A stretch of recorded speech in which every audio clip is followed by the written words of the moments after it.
Assalamualaikum warahmatullahi wabarakatuh. Kita bertemu lagi pemirsa dalam diskusi kebangsaan. Sebuah diskusi yang membahas berbagai isu kebangsaan, tentunya isu-isu aktual dan viral yang terkait dengan kondisi bangsa ini. Apalagi mengingat situasi politik menjelang 2024 semakin memanas. Artinya segala atau semua anak bangsa harus mengantisipasi kondisi politik yang semakin memanas ini sehingga tetap akan terjaga kerukunan kita sebagai anak bangsa. Nah, pada diskusi kali ini kembali kita bersama dengan Bapak Maijen Purnawirawan Tritamtomo. Assalamualaikum Pak. Waalaikumsalam. Kembali hadir bersama diskusi kebangsaan kali ini. Nah, ini akan kita bahas Pak, ada beberapa yang perlu kita diskusikan ya dalam hal ini karena memang situasi ini memaksa setiap orang untuk memberikan kontribusinya biar semuanya terjaga dengan baik sebagai anak bangsa untuk menjaga kesatuan dan persatuan ini sehingga bisa melewati proses politik di 2024 dengan baik. Artinya terpilih pemimpin yang memang benar-benar dimaui dan diharapkan oleh rakyat. Nah, mungkin untuk yang pertama terkait suhu politik yang semakin memanas ini Pak. Mungkin Pak Apri bisa memberikan gambaran sepanas apakah politik hari ini di Indonesia gitu. Karena ini pendaftaran untuk capres dan cawapres saja belum, tapi situasi sudah ada muncul kata-kata pengkhianat, ada muncul kata-kata yang itu bagi publik tentunya yang lapisan masyarakat kelas bawah itu akan membuat bingung. Apa sih sesungguhnya terjadi saat ini? Sepanas apakah politik hari ini? Monggo Pak Tri. Baik, terima kasih kepada pembawa acara. Beliau sudah menyampaikan bahwa situasi panas. Apa yang disampaikan oleh beliau ini adalah sebagai intro, saya kasih masukan. Pernyataan ini benar adanya dan mendasar. Kenapa demikian? Kita melihat bagaimana obrolan di warung bambu, kemudian kedai kopi, kemudian di fasilitas-fasilitas umum lainnya. Berbagai masyarakat menggonjang-ganjingkan situasi kondisi saat ini yang memerlukan perhatian buat kita sekalian. Obrolannya sangat sensitif dan memprihatinkan. Cenderung merangsang, kemudian memprovokasi. Karena mereka melihat ada ketimpangan di dalam keadilan yang berkeadilan. Kemudian beliau juga melihat bahwa ada krisis kepercayaan. Ini kondisi kalau kita lihat air tenang tapi menghanyutkan. Apakah ini ancaman residual? Iya, yang tadi beliau sampaikan. Ini kita khawatir menjelang 24 khususnya di bulan Februari ini situasi akan memanas. Padahal sebenarnya hal ini tidak perlu terjadi. Tidak boleh terjadi karena jelas-jelas bertentangan dengan bunyi Undang-Undang 45 di batang tubuh. Negara wajib melindungi dan seterusnya. Kemudian yang kedua, program aksi yang dinyatakan oleh Nawacita 1-2 yang lalu menyatakan bahwa pemerintah menolak negara lemah. Dari 9 item yang kedua, pemerintah berjanji ingin meningkatkan kualitas hidup warga masyarakat. Apa yang kita lihat hari ini sudah berjalan namun belum optimal. Nah, dinamika ini kalau dibiarkan akan menjadi bagian yang akan melemahkan kesatuan persatuan bangsa seperti apa yang disampaikan oleh pembawa acara tadi. Nah, sekarang bagaimana upaya dari kita supaya bingkai NKRI kita tetap utuh?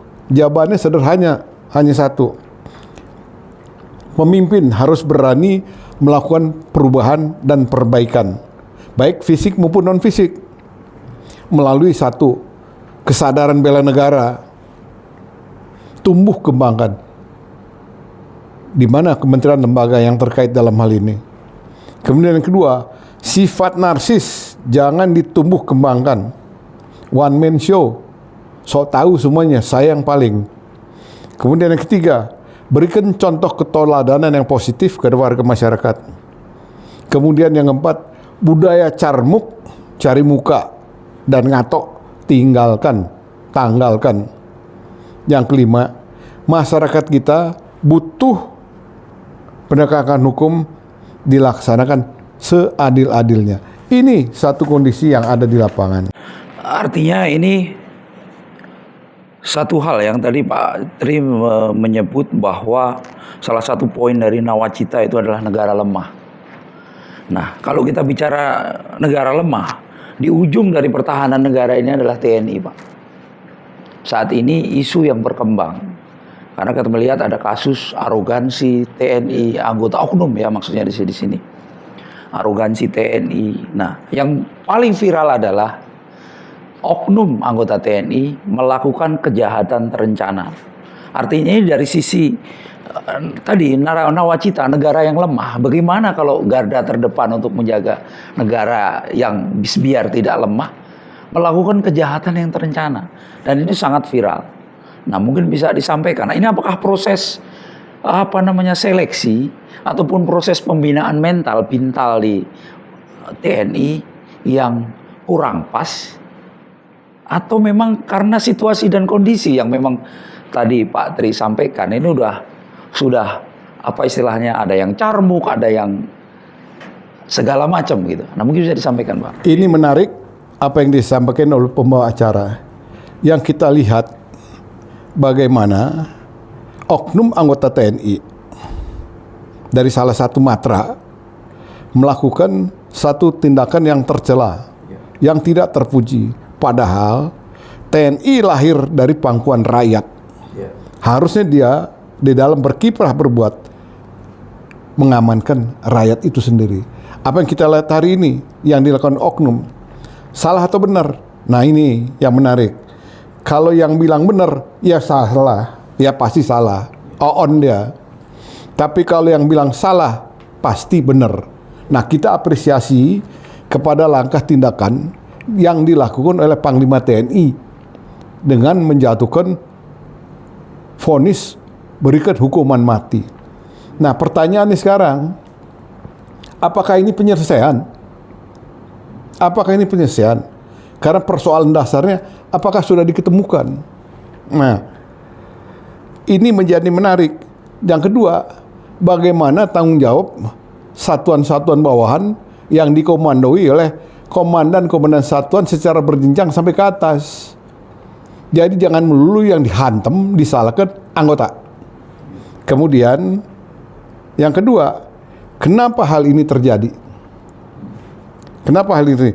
Mari coba kita lihat dari secara utuh dari beberapa bagian. Karena pasti di sini ada yang kurang. Baik, untuk diketahui oleh publik bahwa di dalam organisasi militer itu komposisi kemudian susunannya ada satuan tempur, ada satuan bantuan tempur, ada satuan banmin, ada satuan balak, kemudian ada satuan teritorial. Nah, di sini kita coba lihat kepada satu persoalan dulu tentang payon. Kalau kita bicara payon, papan. Kalau nggak tahu papan, ya perumahan. Kalau kita lihat perumahan untuk Satpur Banpur ini mendekati 100%. Jadi TOP prajurit yang ada bisa ditampung walaupun masih ada sebagian yang di luar. Tapi kalau kita lihat Banmin Balak, perumahannya sangat amat terbatas. Ini sangat terbatas.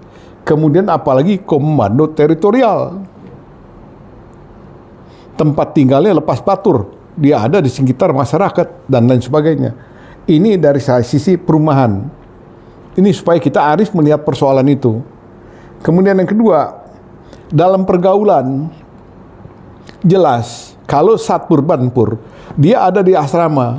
mulai senam apel pagi, senam pagi, apel sore sampai apel malam, dia ada di tempat. Dia lepas baru setelah jam itu. Tapi kalau kita lihat dari Banmin, Balak, Kotter, selesai apel siang, merdeka. Nah ini, dalam pergaulan, dia bebas, lebih buah bebas. Jadi dia bisa berbaur dengan masyarakat secara utuh. Nah, saudara kita, teman kita tadi yang melakukan kegiatan itu, dia ada di satuan mana? Ada di satuan yang setaraf dengan Banmin dan Balak. Karena oknum ini ada di salah satu satuan antara Banmin dan Balak di situ dia. Yang tadi saya bilang perumahannya terbatas, kemudian dia pergaulannya luas, kemudian dia dilihat dari waktu kegiatan setelah apel dinas itu merdeka. Beda dengan apa yang dilakukan oleh Satpur Banpur. Apel pagi, apel siang, apel olahraga, apel malam. Luar biasa. Di sini ada perbedaan. Sehingga dalam melakukan satu pembinaan ini memang harus yang benar. Waktu kegiatan yang ketiga di Satpur Banpur padat. Latihan dalam satuan olahraga sampai bintal. Sedangkan di satuan-satuan yang kami sebutkan tadi, Banmin, Balak, Kotter, waktu kegiatannya hanya di dalam jam dinas. Di luar jam dinas, ya menurut irama masing-masing. Kemudian yang keempat, dari aspek pengawasan yang ketat ada di dalam Satpur Banpur. Banmin sampai komandan teritorial itu bagaimana tergantung dari komandan yang mengawal itu sendiri. Karena tadi perumahan jauh, kemudian dia pergaulan bebas. Kemudian yang kelima, kita lihat dari pengembangan teknologi high-tech.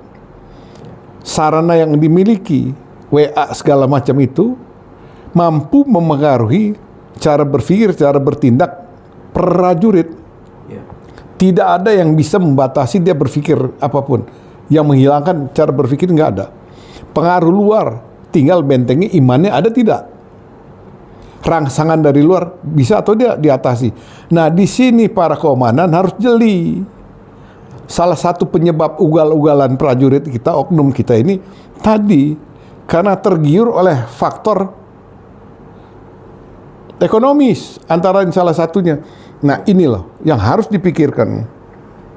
Nah jelas otomatis sistem pembinaan di dalam Satpur Banpur, Balak, Banmin sampai dengan Kotter ini berbeda, sangat tergantung dari komandan punya kreasi. Nah kelemahan di sini, dari ini semuanya kelemahan, negara belum mampu memberikan fasilitas perumahan secara 100%. Kelemahan paling utama adalah perumahan. Yang kedua, kepedulian dari komandan satuan. Yang hari ini harusnya pemimpin tertinggi dari TNI melihat bahwa ada kecenderungan, karena Panglima TNI sudah menyatakan bahwa pelanggaran disiplin para prajurit cukup tinggi. Pelanggaran cukup tinggi. Nah ini supaya pemimpin-pemimpin tadi mengkoreksi apakah item yang tadi kami sampaikan sudah bisa diisolasi dengan cara yang bertindak yang lain. Nah tentu di sini kalau kita lihat yang pertama supaya diperankan para komandan satuan tadi dari strata manapun untuk melakukan pengawasan kepada anak-anaknya di satuan. Yang kedua, di Renstra supaya Panglima TNI maupun Kepala Staf Angkatan memprioritaskan bukan melulu kepada alutsista, tapi yang memberikan jaminan kenyamanan lahir batin adalah perumahan. Ini secara bertahap mohon dipenuhi. Ini yang saya sampaikan. Demikian Pak. Ya, menarik yang disampaikan Pak Tri bahwa salah satu yang menjadi penyebab terkait kegagalan pembinaan anggota TNI adalah kesejahteraan ya Pak. Salah satu parameternya adalah ketersediaan perumahan Pak. Nah, muncul guyon nih Pak. Yang bertanggung jawab terkait kesejahteraan TNI tentunya adalah Kemenhan. Ada guyon Pak.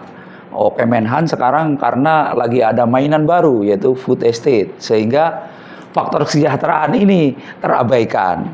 Nah, sekarang food estate sendiri ada yang bilang gagal.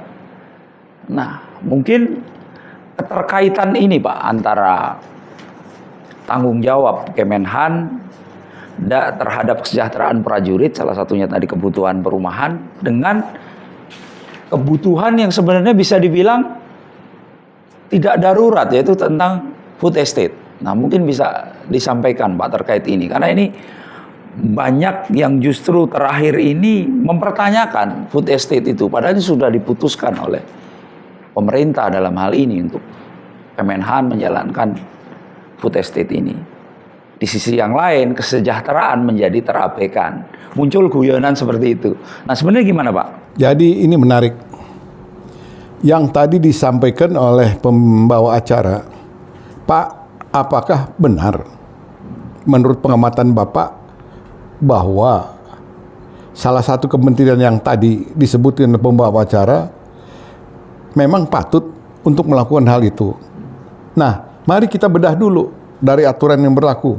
Undang-Undang Nomor 3 2002 tentang HANEK. Tentang HANEK. Yaitu salah satunya mewujudkan usaha untuk menciptakan satu kesatuan pertahanan negara yang utuh melalui pendekatan semesta. Artinya, yang kedua, seluruh warga negara terlibat dan punya kewajiban untuk bela negara. Kemudian di kementerian itu ada yang namanya Deputi Strahan. Kalau kita bicara karena dia harus mengikuti derap kehidupan yang berlangsung di masyarakat di dalam gatra kehidupan, ideologi, politik, ekonomi, sosial, budaya, teknologi, sampai dengan pertahanan dan keamanan, dia harus monitor. Adakah dari sendi-sendi kehidupan itu yang mengganggu, yang dapat menyebabkan terjadinya instabilitas negara? Nah, di sini tentunya Pak Presiden menugaskan kepada beliau selaku koordinator terselenggaranya food estate untuk seluruh wilayah tanah air. Berangkat dari contoh proyek berlaku di Kalimantan. Nah, kita harus lihat yang melatar belakangi food estate sebagai ilham itu kita melihat perkembangan lingkungan strategik, yaitu tentang serangan Rusia ke Ukraina. Itu yang mengawali begitu Ukraina diserang, kobol-kobol daerah pangkal perlawanan, daerah belakang yang menyiapkan logistik wilayah ini kosong, tidak tersedia.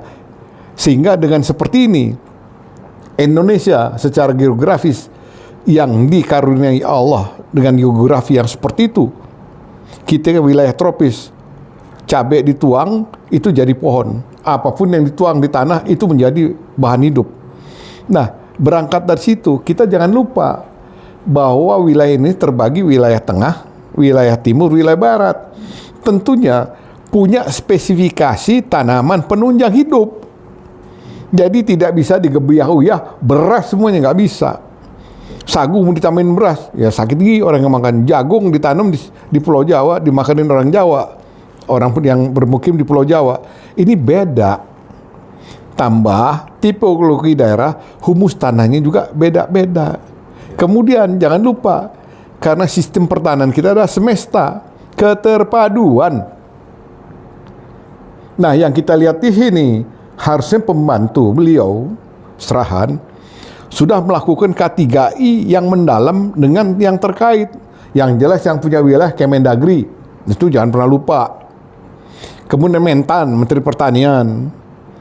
Kemudian beliau ini punya instrumen di Angkatan Darat, di TNI, dan Puster. Ini harus diberdayakan. Karena yang tahu apakah lahan itu semua bisa dilakukan melalui pendekatan TMMD skala kecil atau TMMD skala besar yang melibatkan seluruh elemen masyarakat dan kementerian lembaga, ini bisa berpartisipasi. Kalau hanya melulu komponen bela negara, kemudian dilakukan oleh tentara, ya walau alam, hasilnya nggak akan optimal.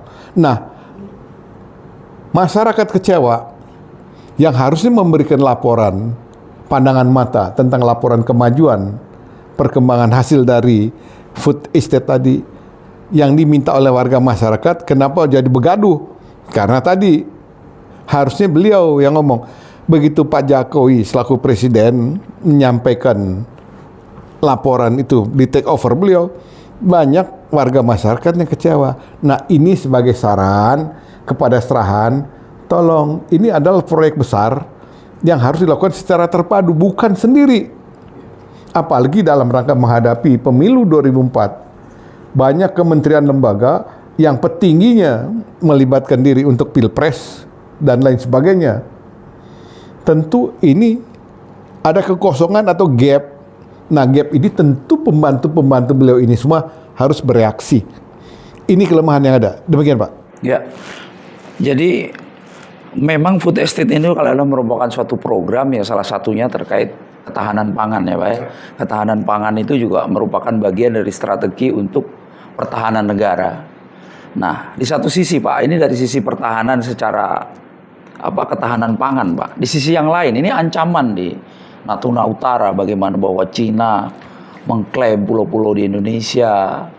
Itu kan satu hal yang mestinya juga menjadi perhatian. Bagaimana sebuah negara ini mendapatkan ancaman.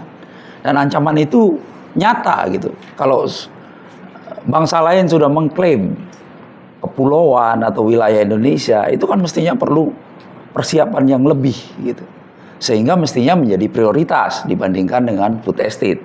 Nah, terkait perkembangan Natuna Utara Pak, mungkin sejauh mana sih kesiapan Indonesia dalam hal ini TNI untuk menghadapi konflik, seandainya ini konflik ini semakin memanas Pak di Natuna Utara? Mungkin bisa dijelaskan Pak.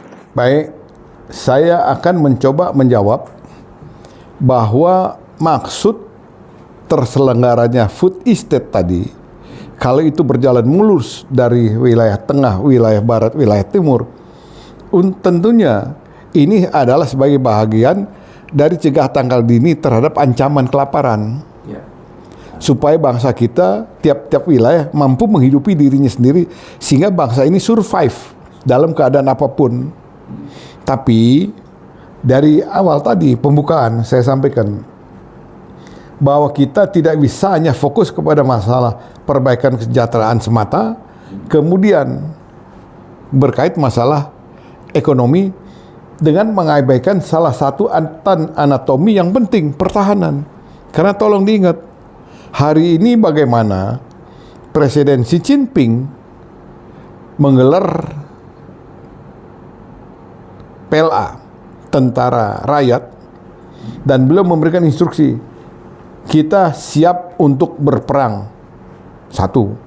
Kemudian yang kedua, beliau melakukan suatu ekspansi teritorial, di mana wilayah-wilayah dia dari Malaysia, milik Vietnam, milik Filipina, maupun bagian kecil dari Indonesia sebelah Natuna Utara,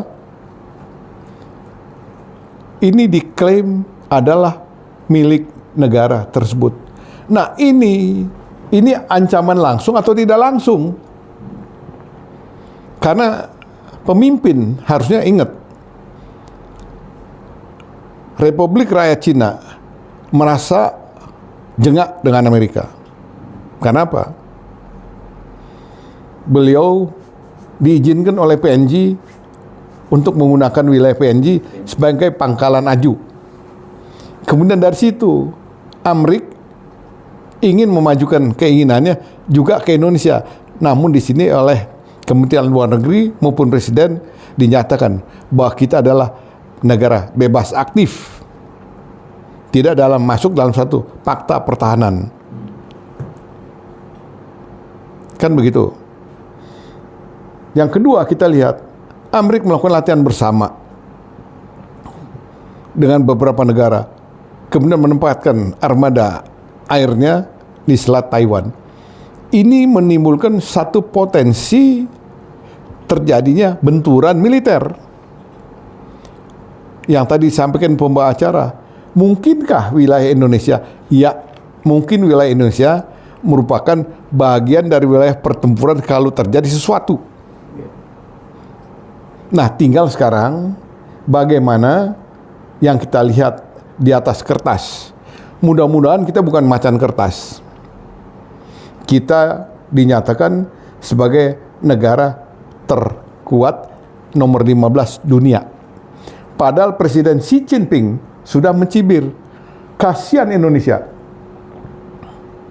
Dia negara besar, negara kuat, tapi pembangunan armada lautnya masih diperlukan untuk berkembang. Ini sinyal. Sinyal ini tentunya harus ditangkap oleh petinggi baik Kementerian Pertahanan maupun Panglima TNI plus jajarannya. Pak, kan kita mau datang, Pak. Si Rafael, Pak. Si Skorpen, Pak. Datangnya kapan? Dokatnya udah ada belum? Kontraknya udah jalan belum? Iya, akan datang bertahap. Tapi kapan? Sampai kapan? Nah, ini tentu akan memberatkan pelaksana kegiatan operasi di lapangan, yaitu TNI sendiri. Panglima TNI pasti kobol-kobol untuk memikirkan bagaimana gelar pasukan ini semuanya. Nah, tentu di sini yang tadi disampaikan, food estate perlu, tapi pengembangan kekuatan angkatan bersenjata yang sudah jumlahnya triliunan, puluhan triliun, ratusan triliun, ini harus mampu mewujudkan satu Alpal Hankam alutsista yang mumpuni supaya Panglima TNI dalam menggelar kekuatannya mampu memberikan efek deterrent kepada pihak yang mencoba mengganggu negara kesatuan Republik Indonesia. Ini plus teman-teman dari elit politik cerdik pandai jangan menafikan kita 10-20 tahun nggak akan ada perang. Pak, saya nih tahun 74 dapat halo-halo dari Kementerian Pertahanan. 10-20 tahun ke depan tidak akan ada ancaman. 74, 75 ceger meledak. Keteteran. Apalagi yang kita hadapi negara besar seperti ini. Minimal defensif, ofensif kita ini bisa kita berdayakan. Kasihan TNI, Pak. Demikian, makasih, Pak. Ya. Jadi terkait alutsista, tadi Pak Tri menyebut terkait alutsista. Nah, ini satu kabar yang viral, Pak, ya, mungkin juga menjadi pro dan kontra, bahwa ada salah satu petinggi Polri yang ditempatkan sebagai wakil komisaris utama di Pindad. Nah, Pindad kita tahu selama ini dibilang sebagai bengkelnya Angkatan Darat, kurang lebih seperti itu. Nah, terkait kesiapan, Pak, di sini, karena ada pro dan kontra di sini. Seorang petinggi Polri, pejabat Polri yang menjabat di bengkelnya Angkatan Darat, gitu, kurang lebih seperti itu. Nah, berdasarkan pengalaman, mungkin Pak Tri pernah di KKIP, jadi bisa memberikan gambaran kebijakan ini apakah tepat menempatkan yang satuannya bukan di bagian itu, tapi ditempatkan di posisi yang mempengaruhi tentunya kebijakan BUMNIS ini ke depan nantinya untuk persiapan tadi. Kesiapan terkait alutsista ataupun Alpha Hankam di sini. Nah, mungkin bisa dijelaskan, Pak, ini ada yang menyalahi aturan atau wajar saja gitu? Jadi ini sangat menarik bagi orang awam yang setengah tahu, apalagi nggak tahu, pasti a priori brengsek nih Polri, makanan Angkatan Darat diambil. Ini bagi yang nggak tahu, yang setengah tahu. Tapi mari kita sikapi ini secara arif, bijak. Karena aturan main kita harus lihat bahwa pejabat Polri bukan hari ini. Sudah berjalan beberapa waktu yang lalu. Diawali oleh Pak Sarifudin dari Wakapolri yang lalu, dan hari ini adalah beliau. Tentunya kita melihat ini harus secara komprehensif kita awali dari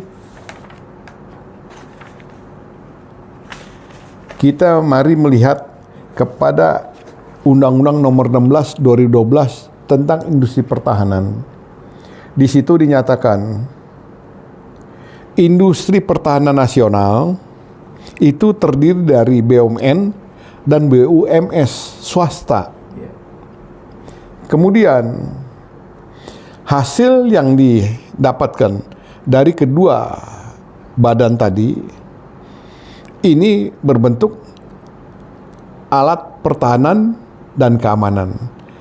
Pertahanan itu alutsista untuk TNI. Kalau bicara keamanan itu adalah Almatsus. Kebetulan di dalam industri pertahanan itu ada PT PAL, PT DI, PT LEN, kemudian ada PT Pindad dan lain sebagainya. Ini menghasilkan hal-hal yang tadi disampaikan di depan. Nah, instruksi ini sudah disampaikan ulang berulang mulai dari 2014 tanggal 30 Desember oleh Pak Presiden Pak Joko Widodo. Pengguna adalah user. User itu darat, laut, udara, kepolisian sampai dengan kementerian lembaga yang ditentukan oleh undang-undang harus menggunakan Alpal, Han, dan KAM yang dihasilkan oleh industri dalam negeri, BUMN maupun BUMS. Nah, berangkat dari situ, mari kita lihat yang kedua. Secara kelembagaan,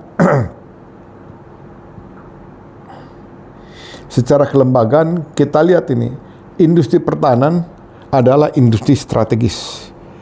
Yang di dalam undang-undangnya, polisi punya pelibatan dalam rangka pengamanan industri strategis bersama-sama dengan TNI. Satu, dia akan menggunakan Almatsus yang dihasilkan oleh Inhan. Yang kedua, industri strategis ini diamankan oleh TNI dan Polri. Tinggal skala besar kecilnya seperti apa, itu disesuaikan dengan aturan yang berlaku. Kemudian penyelenggara kegiatan itu sendiri, bahwa di Undang-Undang Inhan itu ada kelembagaannya adalah KKIP, Komite Kebijakan Industri Pertahanan. Yang kalau kita tengok di dalamnya itu ada 11 kementerian termasuk rekan kepolisian. Di mana di dalam undang-undang itu ada pleno, ada sidang KKIP. Di dalam kegiatan pleno maupun sidang KKIP, 11 kementerian lembaga tadi harus menyampaikan progresnya tentang apa, bagaimana, mengapa. Itu kepada forum yang dipimpin oleh Bapak Presiden. Nah, berangkat dari itu, tentunya kita harus paham bahwa langsung tidak langsung keberadaan rekan-rekan dari Polri untuk menjabat di posisi itu, ini dibilang salah ya enggak, dibilang benar ya benar-benar juga.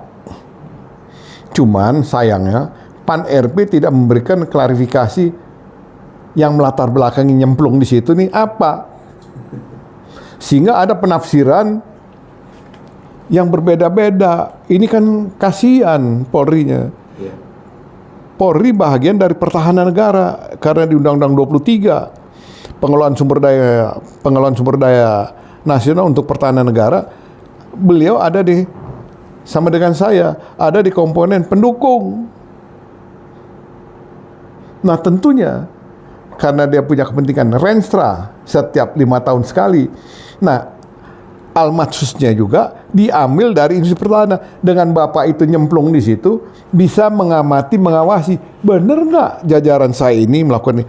Ini justru menolong negara. Devisa negara justru dimainkan. Teknologi bisa terkontrol bersama teman-teman dari TNI. Ini semua tinggal tergantung dari goodwill dan nawaitu masing-masing bagian. Mau ngutil atau mau menerjemahkan yang baik di lapangan. Ini Pak, demikian. Ya. Jadi menarik ya, mungkin satu hal yang terlepas dari ini, ada tudingan bahwa jabatan ini politis, tapi kan kita nggak sampai pada posisi politis atau enggak, karena ini benar dan mungkin juga tidak salah jabatan ini. Nah mungkin kita bergeser agak jauh ke sana ketika kita bicara ini kepentingan politik Pak. Yang paling baru ini Pak, ketika ada tudingan ini berpolitik untuk pengisian jabatan, di sisi yang lain ini kan ada keputusan Mahkamah Konstitusi yang secara tidak langsung membolehkan karena membatalkan aturan sebelumnya, aturan undang-undang pemilu, bahwa lembaga pendidikan bisa menjadi tempat atau ajang kampanye di 2024. Nah ini ada pro dan kontra juga. Kalau memang pendidikan tinggi mungkin tidak ada masalah. Tapi kalau misalnya pendidikan sekolah menengah yang mereka posisinya adalah pemilih pemula, mungkin bisa kontraproduktif berdasarkan keputusan Mahkamah Konstitusi tadi. Kalau kita bilang ini salah satu bentuk pendidikan demokrasi gitu. Nah mungkin bisa dijelaskan Pak, efektivitasnya keputusan MK ini apakah harus dijalankan atau dijalankan hanya untuk perguruan tinggi tapi sekolah menengah atas tidak? Nah mungkin bisa dijelaskan Pak Tri terkait ini. Ini menarik sekali dari apa yang disampaikan oleh pembawa acara. Bagaimana ada satu keputusan yang diambil oleh satu badan yudikatif mengamini untuk dapatnya lahan pekarangan komplek dari pendidikan yang tertentu dapat digunakan sebagai ajang kampanye. Ini sebagai kemajuan proses demokrasi. Tolong Pak, apakah ini sudah tepat atau benar? Tolong dengarkan, menurut saya, tolong dengarkan baik-baik apa yang disampaikan oleh warga masyarakat maupun dari cerdik pandai melalui berbagai saluran sarana komunikasi yang pada ujungnya mereka semua menyatakan apakah ini manfaat atau mudarat. Kebanyakan menyatakan mudarat. Karena pembelajaran politik kalau sampai pada tingkat SMA ke bawah lahannya digunakan untuk campaign, padahal di situ ada pesan-pesan politik yang di dalam antara lain caci maki sampai dengan setuju tidak setuju. Ini agar ini bisa mempengaruhi cara berpikir bertindak anak didik. Padahal dia di situ adalah ansih untuk mempersiapkan dirinya menangkap ilmu untuk beban ke depan. Yang kita lihat hari ini, apa yang disampaikan oleh beliau, ini menarik sekali. Kerawanannya, kalau itu digunakan, gebiah uyah semua harus bisa. Lahannya di mana Pak? Padahal ini merupakan tanggung jawab panitia daerah maupun panitia pusat untuk menentukan di mana pusat-pusat untuk mereka berkampanye, melakukan kampanye. Kalau di sekolah, kan kita nggak tahu derajat dari para penyelenggara pemilu melalui satu atau dua partai yang lainnya. Jumlahnya kita tidak bisa prediksi. Nah kalau terjadi kerusakan dan lain sebagainya, siapa yang bertanggung jawab? Itu yang paling gampang saja. Terus anak didik dikemanakan selama kampanye 1 bulan? Nanti kalau sudah berjalan, dikemanakan dia? Apakah jadi korban? Nah ini juga harus dipikirkan oleh saudara-saudara kita dari pengambil keputusan. Olehnya, baik untuk kampanye terbuka maupun kampanye tertutup, sebaiknya untuk yang berkaitan dengan masalah fasilitas pendidikan urung digunakan. Karena tolong belajar dari pengalaman reformasi 98 sampai 2002, dilepas kendali seperti kuda lepas dari pingitan. Mana saja ditabrak, halal, semua halal. Akhirnya kerepotan negara bangsa ini juga untuk menata kembali. Tolong Bapak, kalau Bapak mengikuti 98 sampai 2002 proses demokrasi tanpa terkontrol, hancur lebur kita Pak. Ini apakah kelemahan yang lalu ingin dibaleni lagi? Yang rugi adalah dua belah pihak. Satu, pembekalan anak didik untuk siap ke depan. Yang kedua, pemerintah menjerumuskan anak didik untuk bisa melihat ini semua. Bukan pemerintah loh yang punya kepentingan dalam yudikatif. Tolong, ini supaya difikirkan baik-baik. Kasihan negara ini. Pemerintah sudah sedang berusaha untuk memperbaiki segala sistem yang ada, tapi jangan dirusak karena keinginan ingin sohor pamornya supaya terangkat. Tolong diperhatikan, dipertimbangkan. Demikian Pak. Menarik Pak, tadi Pak Tri sampaikan terkait pembelajaran ataupun pendidikan politik yang dengan keputusan MK itu membuka peluang untuk siswa yang mungkin sekolah menengah ke bawah untuk dipaksa belajar politik atau menjadi bagian dari target politik oleh para politisi. Nah, di sisi yang lain Pak, politisi sekarang terutama yang masih sebagai pejabat elit publik ya, masih menjabat, itu mencoba mempengaruhi massa untuk menarik pemilih dengan melakukan politik yang bisa dibilang ya sebenarnya model-model lama adalah budaya bagi-bagi. Artinya untuk meraih simpati pemilih gitu. Salah satunya ada salah satu yang bagi-bagi motor segala macam. Nah, ini kan sebenarnya dari sisi pendidikan politik mestinya ini kan tidak terjadi. Nah, di sisi yang lain, dari persaingan politik ini terjadi pengkotak-kotakan, pengkelompokan, dukung-mendukung. Bahkan dari kelompok yang harusnya menjaga netralitas sendiri meskipun dalam posisi sudah pensiun dalam hal ini, para mantan purnawirawan, maksudnya para purnawirawan juga terlibat dalam proses politik ini, dukung-mendukung. Di alam bawah sadar kita meskipun mereka sudah pensiun, mereka punya hak pilih, tapi tentunya akan berpengaruh ke sekarang yang masih aktif karena posisi dia mungkin anak buahnya dulu ataupun mungkin masih dalam posisi yang sejajar, rekannya yang masuk di politik sehingga mereka menjadi bagian dari dukung-mendukung itu. Nah, itu menjadi satu pembelajaran politik yang membuat bingung sebenarnya masyarakat. Apa sih sebenarnya yang terjadi ini? Satu, budaya bagi-bagi. Yang kedua, politik dukung-mendukung. Apalagi misalnya purnawirawan jenderal dalam satu kelompok mendukung salah satu calon. Nah, mungkin bisa dijelaskan Pak. Baik, ini menarik lagi. Di dalam pesta demokrasi di negara manapun, pasti pihak-pihak yang menjadi bahagian untuk merebut kekuasaan, pasti dia bersiasat. Siasat yang pas atau tidak pas, semua akan digunakan. Yang penting saya menang. Tapi kalau yang penting saya menang, berarti dia menghalalkan cara apapun. Nah, ini yang harusnya digarisbawahi. Yang tadi disampaikan pembaca, ini harus digarisbawahi. Kepatutan dan tidak kepatutan, ini loh budaya yang kita harus tegakkan. Karena sudah ada peringat yang disampaikan oleh Badan Penyelenggara Pemilihan Umum bahwa setiap calon yang akan tampil menggunakan apa yang dimiliki untuk menarik simpatik dari masyarakat.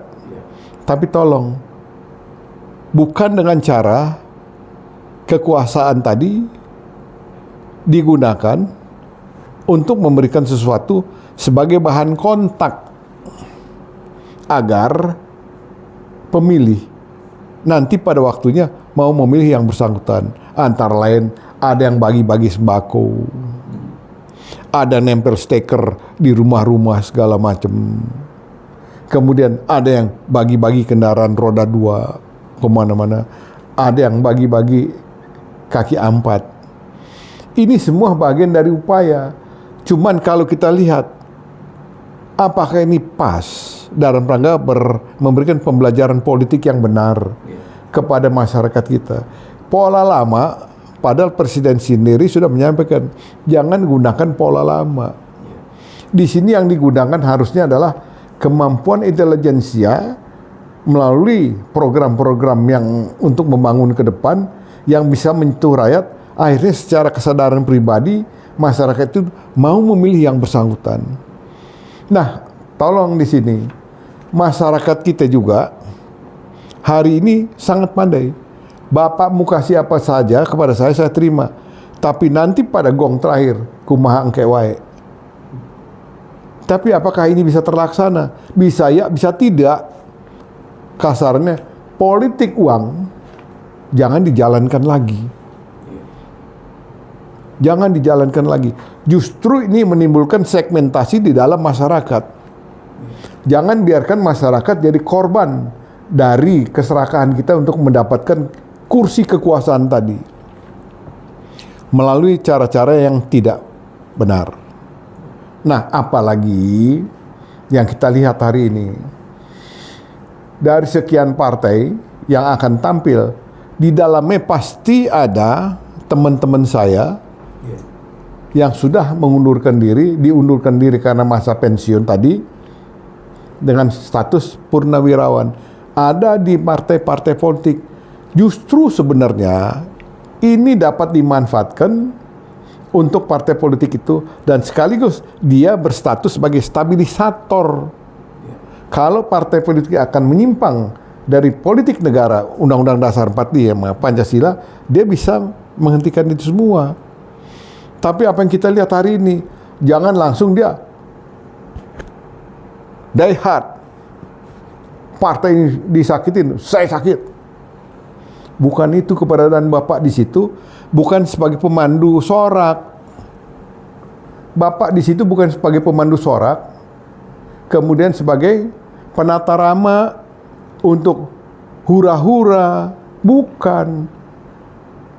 Kalau terjadi Bapak merasa dihianati, kalau kita di tentara, kan di organisasi kepartean, ada yang namanya Bapilu, Badan Pemenangan Pemilihan Umum.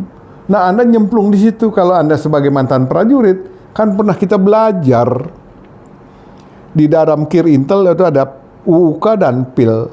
Kemudian dari UUK PIL masukkan ke Kir Op. Dari Kir Op jadikan cara bertindak di lapangan. Kalau sampai kedodoran Anda merasa dibokong, ya ngapain aja selama ini Anda duduk di situ? Supaya di sini ada kearifan. Jadi kita diajarin kalau kita mau begini, kelemahan kita nutup. Jadi bersiasat itu harus terus waktu dinas maupun waktu tidak dinas. Apalagi saudara-saudara kita ini berkiprah di dalam lapangan politik. Jadi jangan jadi pemandu sorak. Anda mengibarkan bendera anarkis, nggak boleh. Alhamdulillah teman-teman saya yang ada di partai politik semuanya mampu memposisikan dirinya sebagai stabilisator dan dinamisator di situ.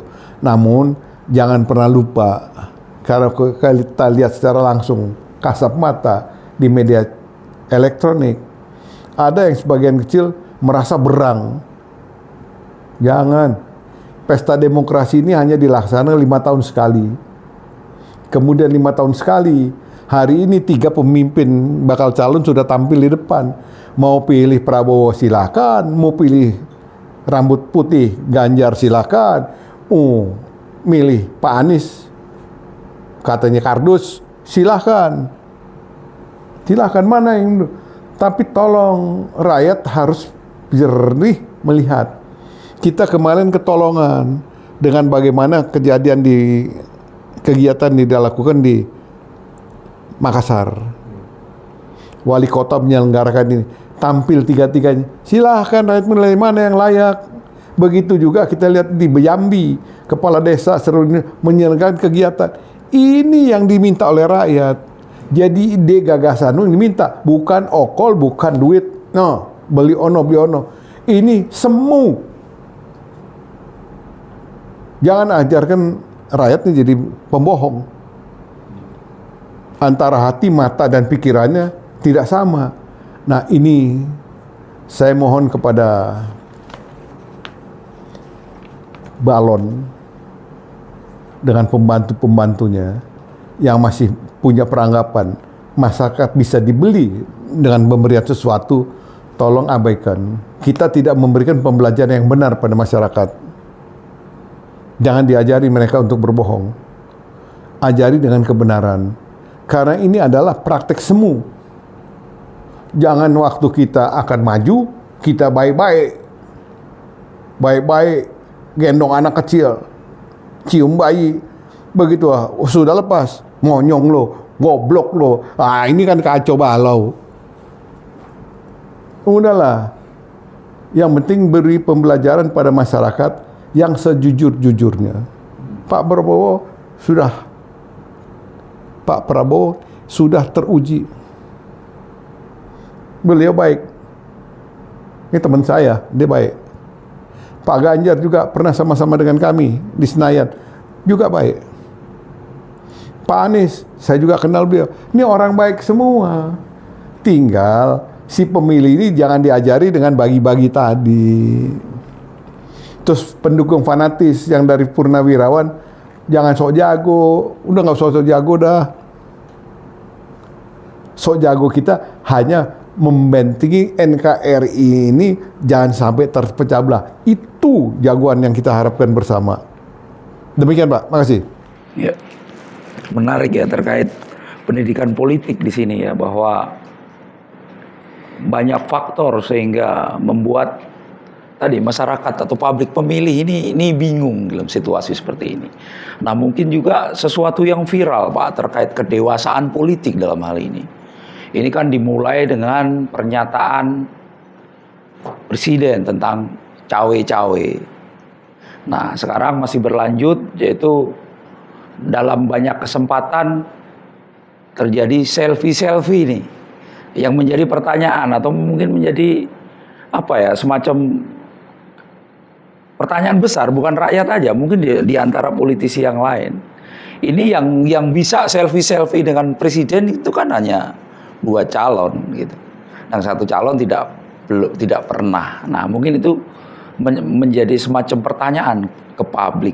Sebenarnya ini secara etika bagaimana Pak terkait cara-cara seperti ini gitu Pak? Mungkin apakah sekedar pelanggaran etika atau memang terkait adab juga gitu loh? Mungkin bisa dijelaskan Pak. Baik, ini menarik lagi ya.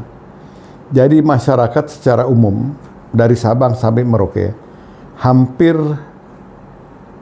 minggu dalam bulan itu, 1 bulan itu beliau melihat secara kasat mata bahwa ada dari balon yang selalu menempel kepada Pak Jokowi.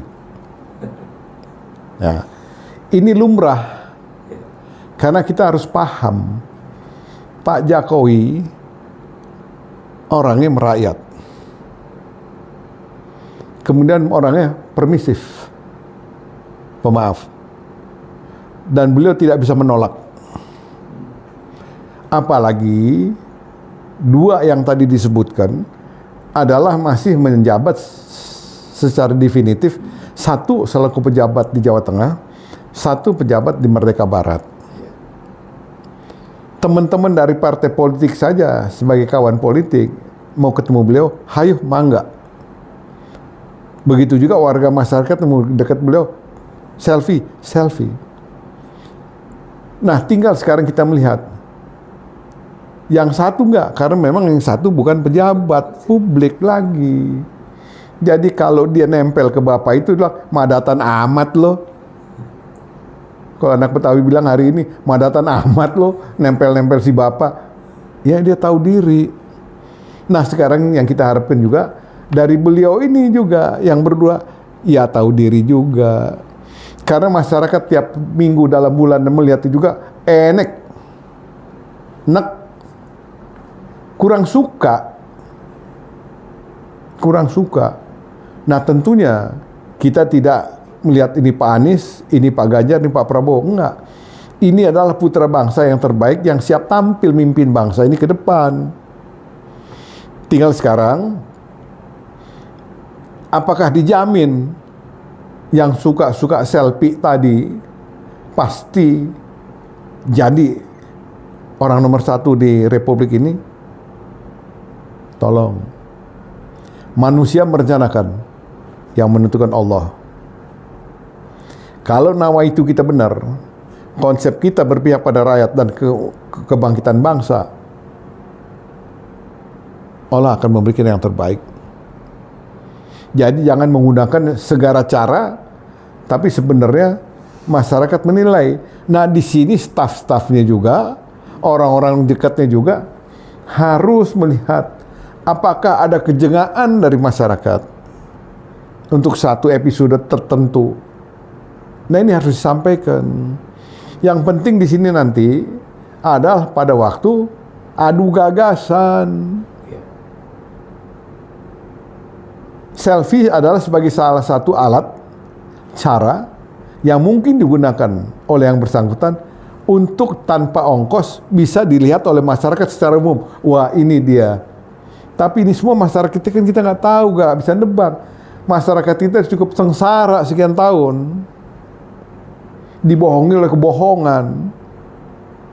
Nah, tinggal mudah-mudahan 3 putra terbaik ini dengan kapasitas diri yang saya paham benar jago semua ini bisa nanti memberikan yang terbaik. Tapi jangan pembantu yang tukang kipas, tukang batu, tukang sabun. Ini minggir supaya beliau dalam memberikan sesuatu untuk kepentingan bangsa negara dengan programnya bisa membangun bangsa ini. Demikian Pak, makasih.